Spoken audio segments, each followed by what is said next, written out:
திருப்பத்தூர் மாவட்டத்தில் அமைந்துள்ள வாணியம்பாடி பற்றிய சுவாரஸ்ய தகவலை இந்த வீடியோல பார்க்கலாம். தமிழ்நாட்டின் திருப்பத்தூர் மாவட்டத்தில் அமைந்துள்ள வாணியம்பாடி வரலாற்று சிறப்புமிக்க ஒரு நகரம். இது மாநிலத்தின் லெதர் எக்ஸ்போர்ட் மையங்கள்ல ஒன்னா விளங்குது.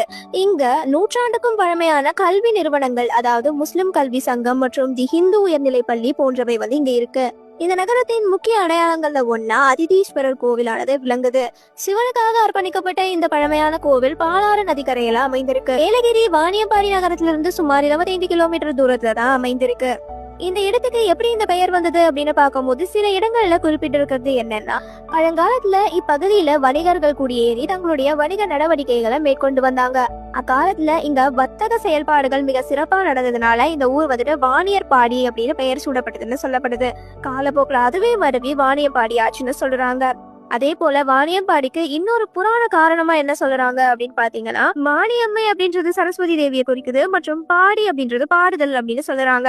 சரஸ்வதி தேவி இங்க பாலாறு நதிக்கரையில நின்று விஷ்ணுவையும் சிவனையும் போற்றி பாடியதா நம்பப்படுது. அந்த தெய்வீக நிகழ்வை நினைவூட்டும் விதமா தான் இந்த இடம் வாணியம்பாடி அப்படின்னு அழைக்கப்படுது அப்படின்னு இன்னொரு காரணமா சொல்லப்படுது.